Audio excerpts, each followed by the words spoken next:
Pode se sentar, querido. Amém, a paz do Senhor. Glória a Deus. Estou feliz por estar na casa do Senhor e por poder falar da sua palavra.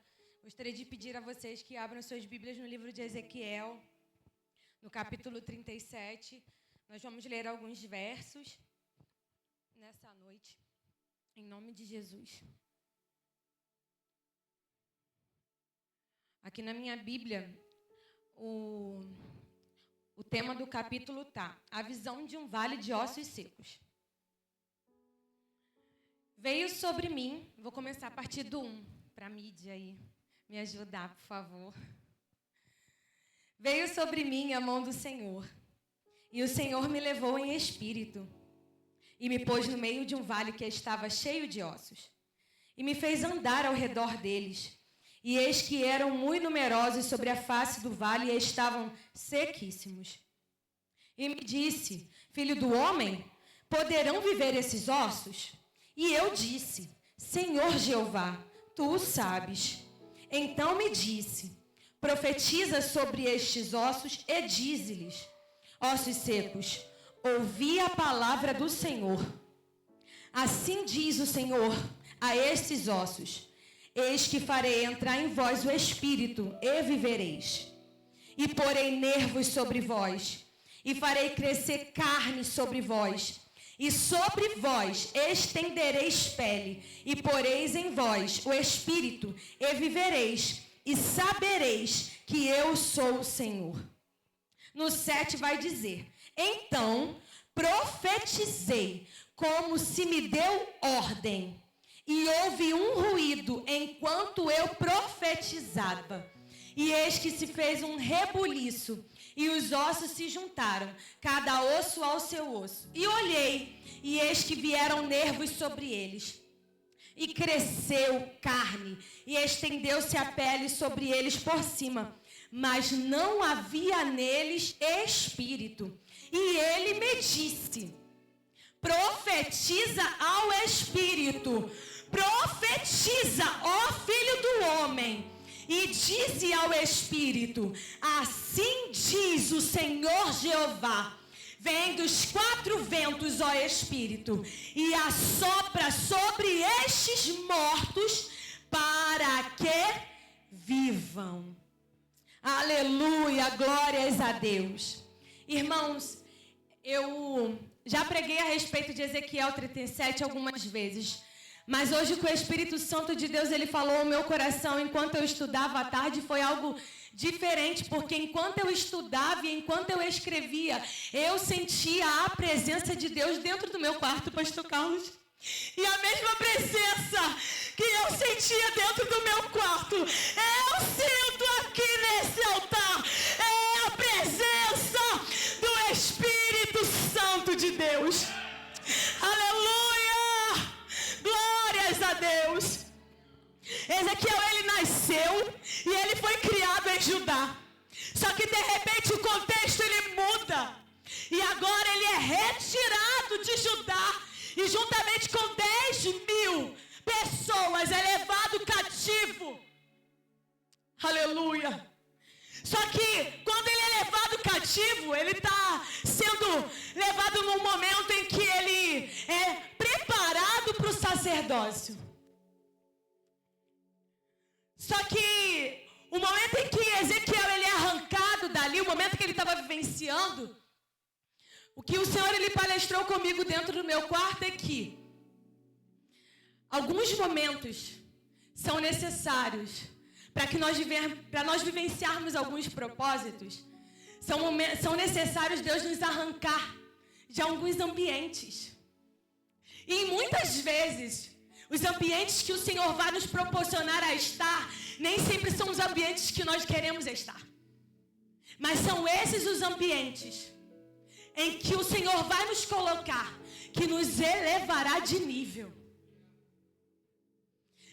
Eu estava no meu quarto e o Senhor ele palestrava a respeito disso na primeira frase, quando eu escrevi: Ezequiel foi nascido e criado em Judá.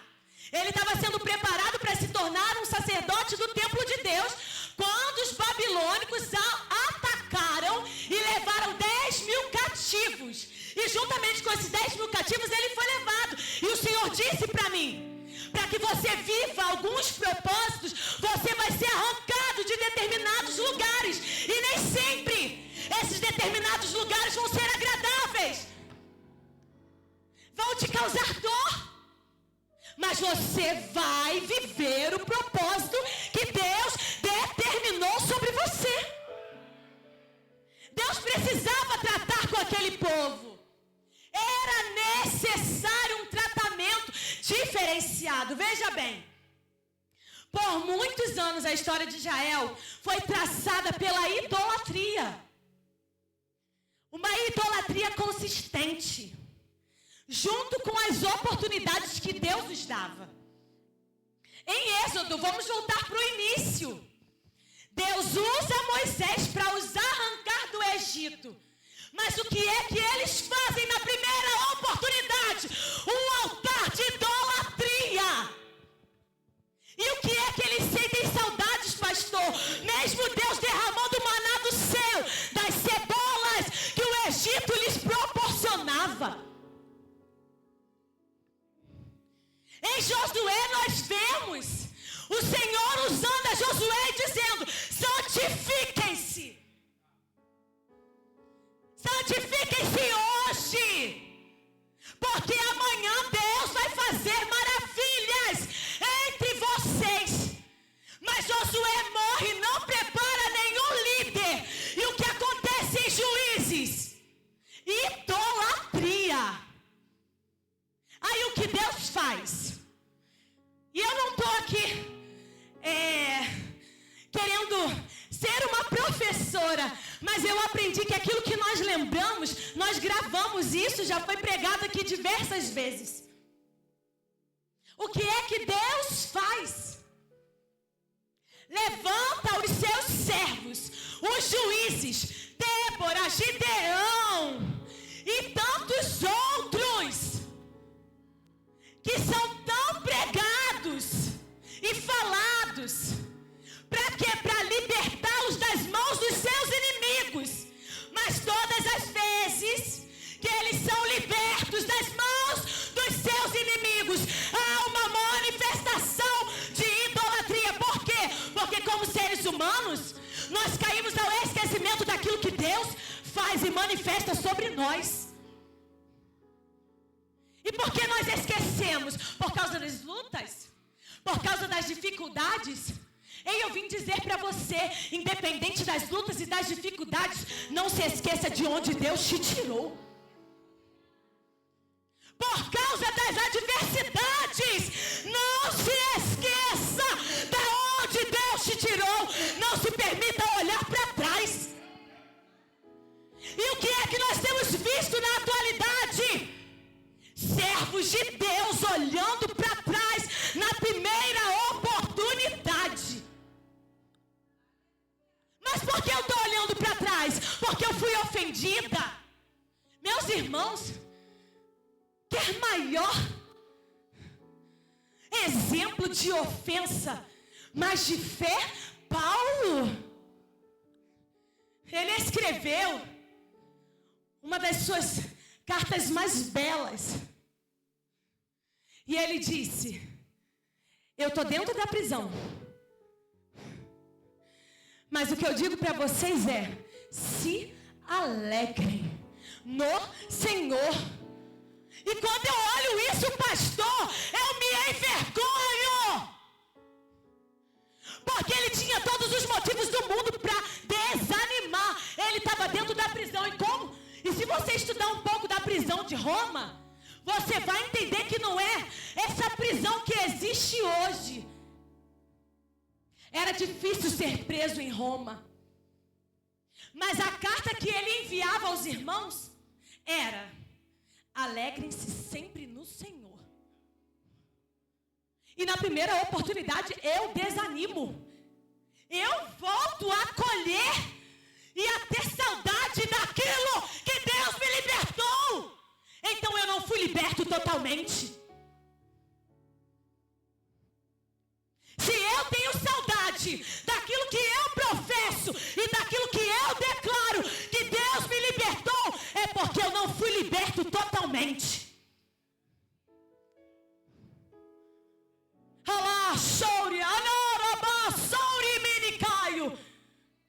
E Deus, Ele estava dando oportunidades.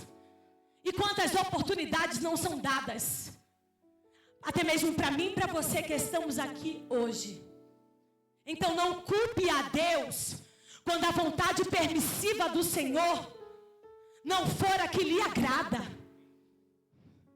Culpe-se a si mesmo por não ser um servo posicionado e obediente. Aleluia!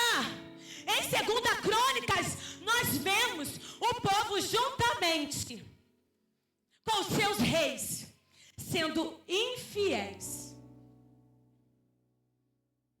Sendo infiéis ao Senhor. E como castigo, o que é que Deus faz? Permite que os seus inimigos os oprima. Só que quando eles se prostram diante de Deus, lhe pede perdão, o que é que Deus faz? Eu não os consumirei. Então, em todo o decorrer da história, até nós chegarmos ao cativeiro babilônico, nós vamos observar Deus usando os seus servos, sejam eles líderes, profetas, juízes, para trazer a consciência do povo a respeito dos seus pecados e do juízo de Deus. Não tem como o povo culpar Deus. Não tem como. Porque a mesma medida que o Deus usava os seus servos para dar livramento, Ele também dizia que o juízo viria. Afinal, a adoração aos ídolos é abominável. Deus tem como imundície e como um adultério. Ezequiel 6:9 vai nos relatar a respeito disso.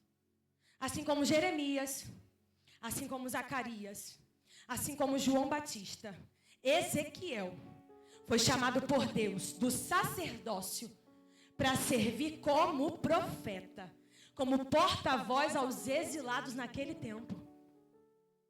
Dentro da Babilônia, ele os responderia por seus pecados e exporia a idolatria daquele povo. Mas também revelaria a glória futura daquilo que Deus faria sobre a vida daquele povo. A idade em que um sacerdote normalmente começava o seu ministério era de 30 anos. E teria sido muito mais fácil se Ezequiel ele fosse um sacerdote. Afinal, um sacerdote naquele tempo ele tinha autoridade, o povo respeitava o sacerdote. Ele lia as leis e o povo sentava para ouvir o sacerdote lendo a lei. Então, ser um sacerdote, pastor, era muito mais fácil do que ser um profeta. Muito mais fácil. Até porque os profetas, eles eram perseguidos. Eles eram desprezados. E as mensagens e as ordens que eles recebiam do Senhor exigia deles que entregassem de forma com uma autoridade que não se exigia de ninguém. E como ele disse, como o Senhor disse a Ezequiel, quer ouçam, quer deixem de ouvir, a mensagem ela precisa ser apregoada. A maioria das pessoas, escute bem isso, e foi o que Deus ele falou comigo dentro do meu quarto. Elas não gostam de ouvir sobre os seus pecados. Elas preferem escutar mensagens de ânimo e não de declarações de juízo. E afinal, quem gosta de ser repreendido? Quando o Senhor corrige seus filhos, pastor Carlos, eles gostam de ser repreendidos pelo Senhor? Mas a repreensão ela é necessária para a salvação.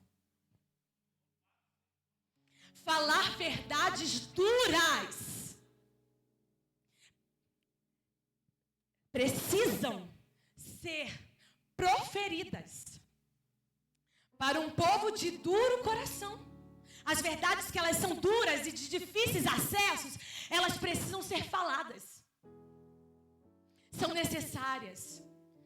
Deus te colocou no lugar ao qual você está para um propósito. Você já o identificou?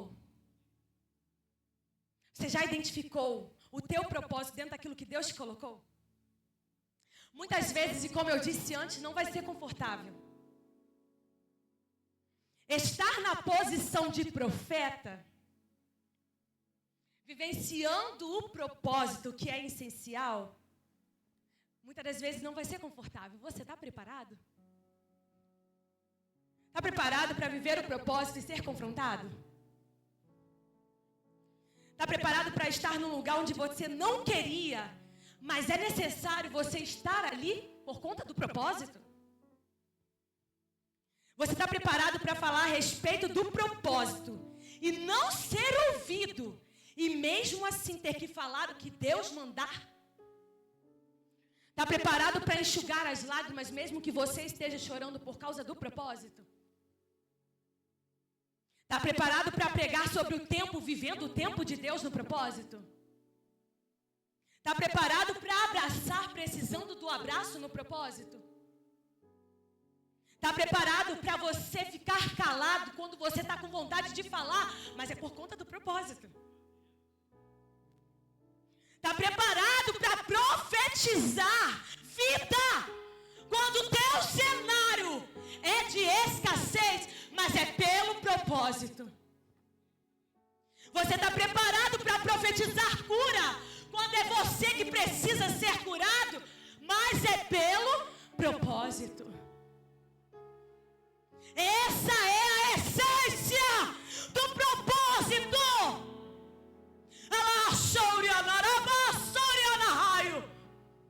É você fazer aquilo que você não está vivendo muitas das vezes, mas pelo propósito. Deixar que Deus manifeste em você e através de você o que você talvez precise naquele momento, para abençoar as vidas necessitadas pelo propósito. Afinal, você é servo de Jesus ou você não é servo? É pelo propósito. É fazer o que você mais precisa no momento que você mais precisa, para que Deus manifeste sobre aquela vida o que você não está vivenciando. E detalhe, se alegrar quando se cumprir o que você profetizou pelo propósito. Pelo propósito. Pelo propósito. Pelo propósito. Para que Deus manifeste o propósito.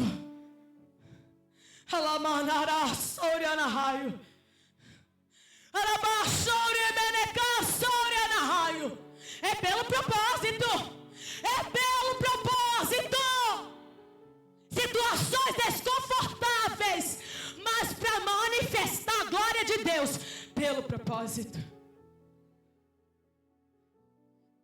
Deus colocou Ezequiel onde ele deveria estar.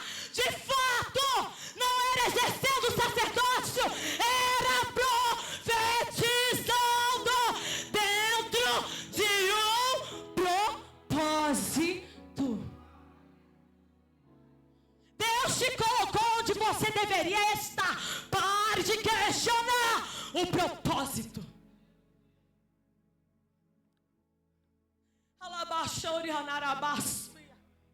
E foi isso que Deus falou comigo. Pare de questionar o propósito.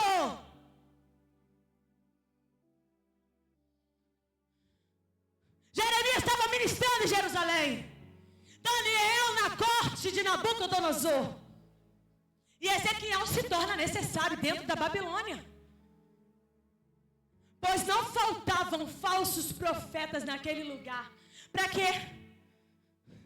Para dar falsas esperanças àquele povo, pastor Carlos. vocês vão retornar em breve a Jerusalém. Mentira. Vocês vão ter que pagar pelo pecado. E é isso, é falar a verdade. Ezequiel, você está aí para você falar a verdade. Enquanto os falsos profetas se levantam para falar mentiras no altar, Deus te colocou para falar a verdade.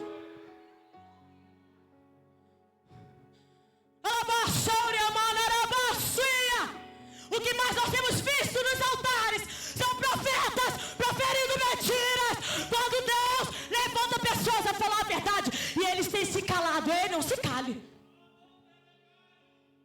Não se cale. Fale a verdade. Diga a verdade. Deixe que a verdade do Espírito Santo manifeste sobre a tua boca. Diga a verdade. Não seja hipócrita. Não pegue o microfone para proferir mentiras no altar do Senhor. Fale a verdade. Viva a verdade. Ezequiel, falsos profetas se manifestaram no meio do povo. Estão dizendo: vocês retornarão a Jerusalém. O Egito está vindo salvar vocês. Olha que mentira. Meu Deus. Tem uma volta triunfal para vocês. Ezequiel, diga a verdade. Por um tempo você vai ficar calado.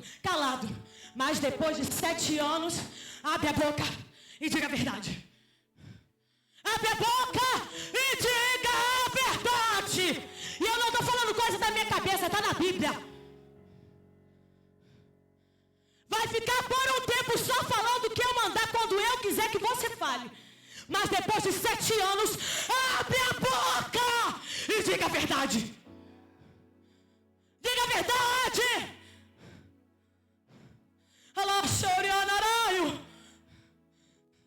A tarefa mais difícil de um profeta é mudar a mentalidade do povo. E o profeta aqui na qualidade é o pastor. É mudar a mente do povo que já está dura. É uma tarefa difícil. Isso significa, pastor, arrancar as ervas daninhas. É necessário. É o que Deus dizia a Ezequiel: arranque as ervas daninhas, os falsos profetas, e diga a verdade. Essa falsa teologia, plante a boa semente da palavra de Deus, Ezequiel. Aleluia. Aleluia. Edifique, Ezequiel, construções duradouras, sobre os sólidos fundamentos da verdade. Que verdade é essa? Você carrega a verdade todo dia debaixo do teu braço, a palavra. Construa verdades sólidas. Que verdades são essas? A palavra. Então por que você tem deixado de se contaminar pelas ervas daninhas dos falsos profetas? Se você tem a verdadeira profecia, que é a palavra, dentro da tua casa. Alabaçouria, alabondagaçouria, manarabassuia, alaxurimine caio quemenehai. E não é tempo, não há tempo de dar ouvidos a falsos profetas que contaminam o nosso coração. Mas é tempo de entrar no quarto, fechar a porta do quarto, entrar no quarto, fechar a porta do quarto, entrar no quarto, fechar a porta do quarto. Nós estamos acostumados a vir para o culto para esperar a profecia. A maior profecia é a palavra. Entra no quarto, fecha a porta do teu quarto, entra no quarto, fecha a porta do teu quarto, entra no quarto, fecha a porta do teu quarto. Sabe por que nós temos crentes que não são fundamentados na palavra? Porque não pegam a palavra para estudar a palavra. É isso. Sabe por que você ainda cai em falsas profecias? Porque você não pega a palavra e não estuda a palavra. Entra no quarto, fecha a porta do teu quarto, Entra no teu quarto e fala com o teu pai em secreto. Porque o teu pai, que te vê no secreto, se manifestará e te responderá.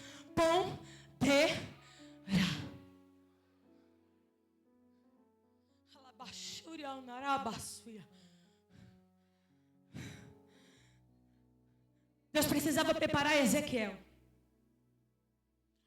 para o difícil ministério a qual ele iria viver.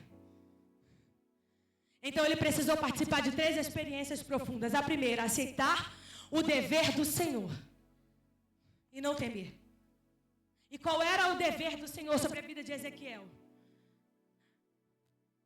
Falar, receber, compreender a mensagem e o quê? Obedecer. Deus disse o que para Ezequiel? Vai e diz as minhas palavras. Ezequiel era o mensageiro. Seu público era o povo de Judá. E a mensagem a ser transmitida era a palavra de Deus. O profeta não tinha permissão de enviar o mensageiro. Ele não tinha permissão de enviar o mensageiro por ele, era ele. E muito menos alternar a mensagem que Deus havia dado. Quando Deus nos dá uma ordem, um chamado, um direcionamento, e Ele manifesta em nós um propósito, Ele sabe exatamente quem sou eu e quem é você. Ele sabe muito bem de onde Ele nos tirou. E Ele sabe muito bem o medo que nós carregamos.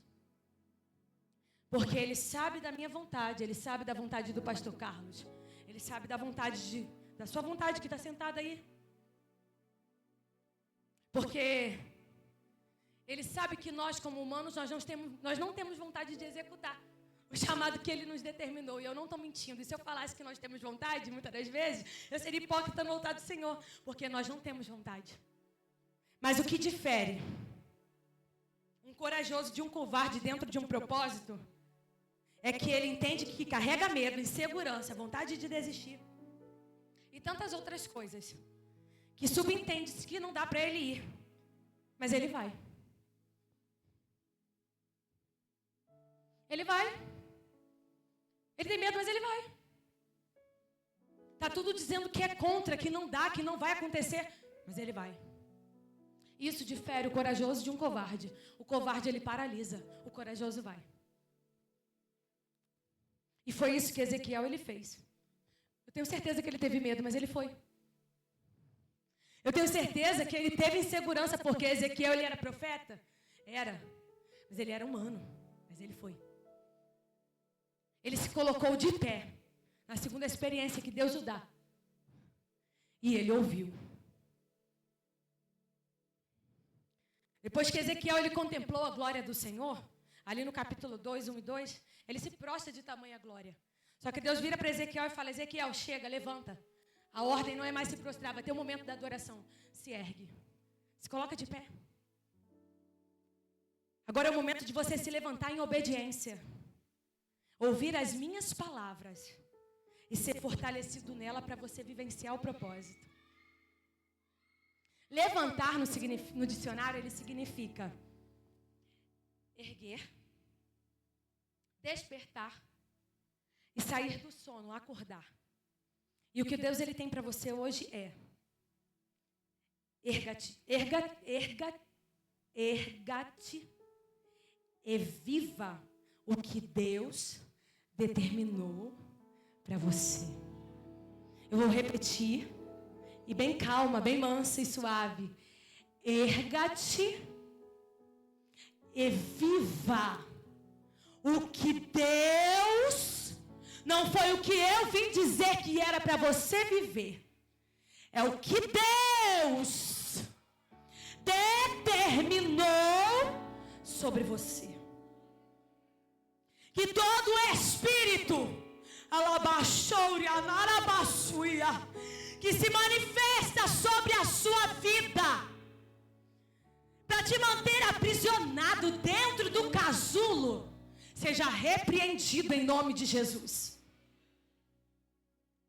Que depressão maligna, que toda síndrome do pânico, que toda ansiedade que te oprime dentro da sua casa, para que você não viva, para que você não se erga para o propósito que Deus determinou sobre você, seja repreendido no nome de Jesus. Erga-te, erga-te, se levante, se levante.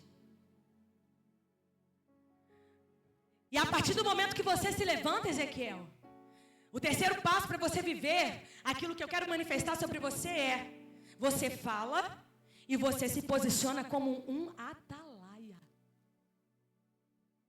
Você fala o quê? Aquilo que eu colocar na tua boca. Ah, mas eu quero falar isso, eu quero falar aquilo. Não. É aquilo que eu colocar na sua boca. Não dê legalidade para o adversário da tua alma se manifestar sobre os teus lábios. Deixa o Espírito Santo se manifestar sobre você. E se posicione como um atalaia. Como é que o atalaia se posicionava? Ele vigiava. E enquanto ele estava posicionado como um atalaia, as coisas se manifestavam de forma sobrenatural. E enquanto o povo obedecia ao atalaia, as coisas se manifestavam de forma sobrenatural. Se posicione como um atalaia dentro da tua casa. Fale a verdade. Dentro da tua casa. Diga a verdade nos ambientes que o Senhor te inserir. Não se esconda dentro dos ambientes que o Senhor te inserir. Fale a verdade. Seja um atalaia. O que o povo mais precisava era ouvir a voz do Senhor. Os ouvidos do povo, eles estavam fechados. O coração entristecido, as harpas, elas estavam penduradas. Mas e agora, o que nós vamos fazer? Manter-se firme, posicionado. Falando somente quando Deus lhe der a palavra. Como uma atalaia no povo, alertando-os. Do capítulo 1 até o capítulo 34, até o capítulo 24. As mensagens, elas foram direcionadas ao povo através de Ezequiel, falando a respeito do pecado e sobre o julgamento do Senhor.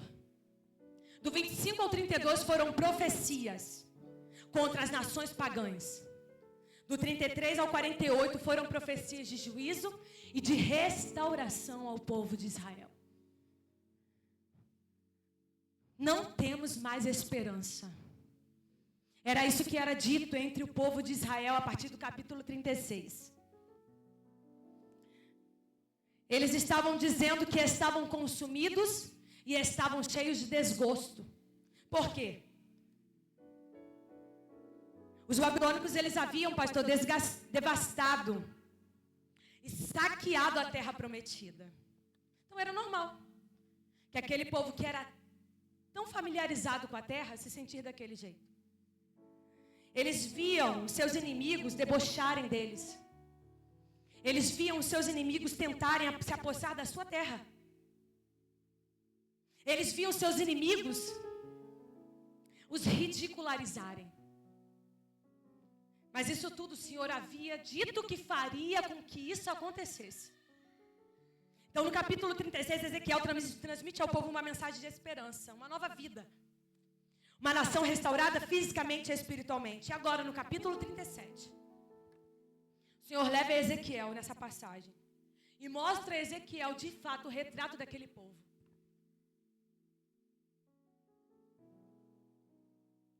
O Senhor conduz a Ezequiel dentro de um vale, cheio de ossos, branqueados ao sol. Imagina, eu quero te convidar a entrar no texto juntamente comigo. O Senhor conduz Ezequiel a ver um vale cheio de ossos espalhados no chão. Esqueletos já em estados cadavéricos mesmo. Eram ossos de pessoas que haviam sido aniquiladas. Era humilhante o corpo de um judeu não ser lavado, né? Envolto em faixas e sepultado com dignidade numa cova com túmulo. Então esses corpos, eles haviam sido deixados. Nessa visão, deixados. E agora o Senhor, ele pega Ezequiel, ele não pega pela mão, escute bem isso. Ele diz a Ezequiel, Ezequiel, e veio sobre mim a mão do Senhor, e o Senhor me levou em espírito. Pastor, Deus ele não pegou na mão de Ezequiel e não levou ao propósito. Ezequiel, ele foi até o propósito. É muito diferente, a Kathleen está com a filha dela ali. Kathleen, se põe de pé, por favor, com a sua filha. Segura na mão dela e caminha com ela pela igreja. É muito diferente quando você pega na mão de alguém e você conduz a propósito. Agora solta a sua filha e deixa ela caminhar sozinha. Vem, Liz, na titia. Vem na titia. E veio sobre mim a mão do Senhor. E Ele me levou ao propósito. E nós estamos muitas das vezes esperando que o Senhor nos conduza ao propósito quando Ele está dizendo, vá você sozinha até o propósito, porque eu já abri o caminho para que você passe. O que é que Deus disse para Moisés? Pega o cajado, toca no mar, e o mar vai se abrir. Toca no mar e o mar vai se abrir. E o que é que vocês precisam fazer? Passar. Passar.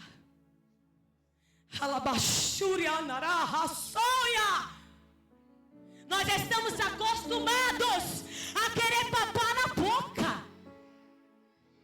Nós queremos que pessoas peguem na nossa mão e nos conduza ao propósito que Deus já esfregou na nossa cara e disse, vai. Vai. Ah, Senhor, mas para que eu chegue nesse propósito, eu preciso passar por um vale cheio de ossos sequíssimos. Se for necessário, passe. Para que você vivencie o que Deus determinou para você. Mas quando eu olho para o cenário que é devastador, eu quero que Deus me conduza. Por quê? Porque a primeira coisa que eu tenho é medo.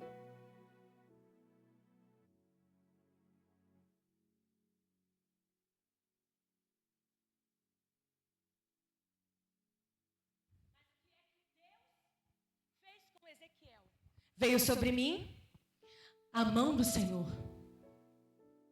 E o Senhor me levou em espírito. E ali no meio daquele espírito, em espírito, eu comecei a andar dentro daquele vale, comecei a contemplar. E eu quero te pedir nessa noite, feche os olhos. E permita que o Senhor te conduza em espírito ao teu propósito e comece a andar. Comece a andar no propósito, naquilo que você veio buscar nessa quarta de libertação e nessa quarta profética. Senhor, está muito difícil receber a minha cura. Passe pelo vale de ossos secos. Comece a passar para que você vivencie o teu propósito. Não espere que Deus segure na tua mão. Vá. Vá. Não é tempo mais de vivenciarmos. Não é tempo mais de vivenciarmos como crianças pequenas de colos. Deus nos conduz a uma maturidade espiritual.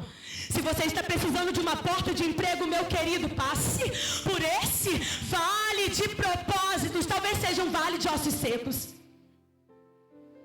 Eu não sei qual é o determinado, qual é o tipo de vale que você está enfrentando. Eu não sei. Não sei de verdade, mas o Espírito Santo de Deus que nos conduz. Aleluia. É Ele quem nos dá a capacidade de atravessarmos se você quiser. Se é uma cura, passe por esse vale.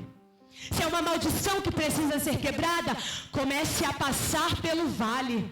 Talvez o vale da humilhação.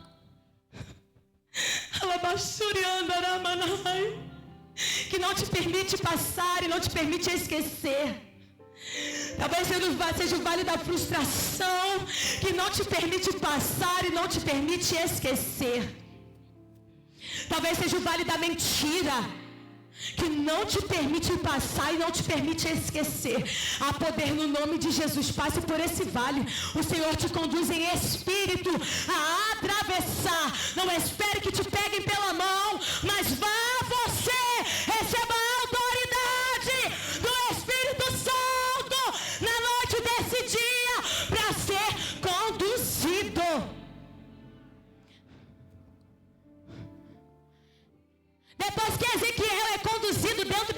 vale.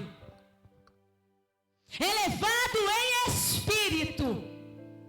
O Senhor olha e diz: Ezequiel, poderão viver esses ossos?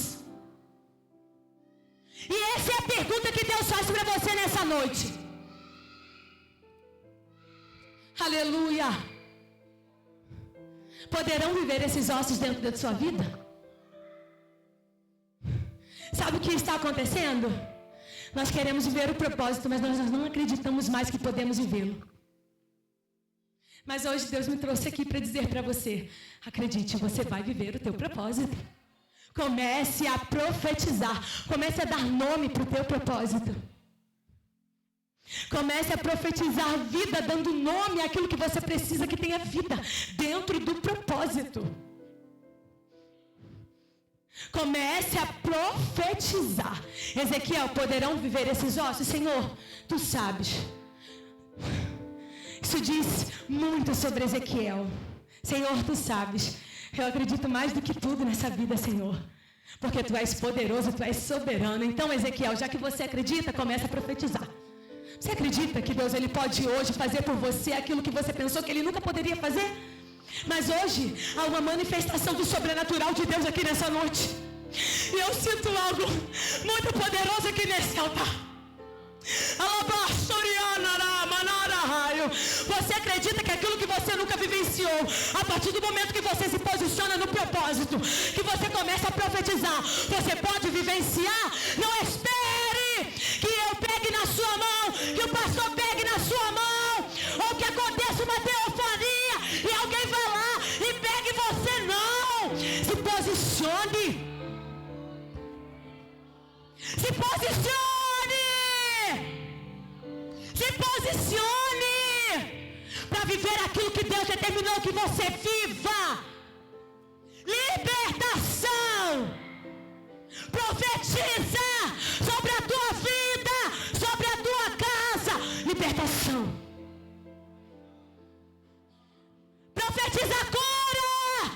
Profetiza o emprego. Profetiza aquilo que você sonha. Aleluia. Aquilo que o olho não viu, aquilo que o ouvido não ouviu. Comece a profetizar. Seja inserido dentro do propósito, para que haja manifestação do poder de Deus. O que é que aconteceu? Houve vida. Houve vida. Houve vida, houve vida, houve vida. Por quê? Porque alguém se posicionou. Está esperando o quê para se posicionar? Está esperando o quê para se posicionar? Para que tenha vida. Para que tenha vida. Para que tenha vida. Para que tenha vida. Não perca a oportunidade hoje, pode ser a última, de Deus manifestar sobre você, sobre a tua casa, sobre a tua família, sobre aquilo que você precisa. Hoje pode ser a tua última oportunidade. Se posicione dentro do propósito que Deus determinou para você. E eu agradeço a minha oportunidade em nome de Jesus.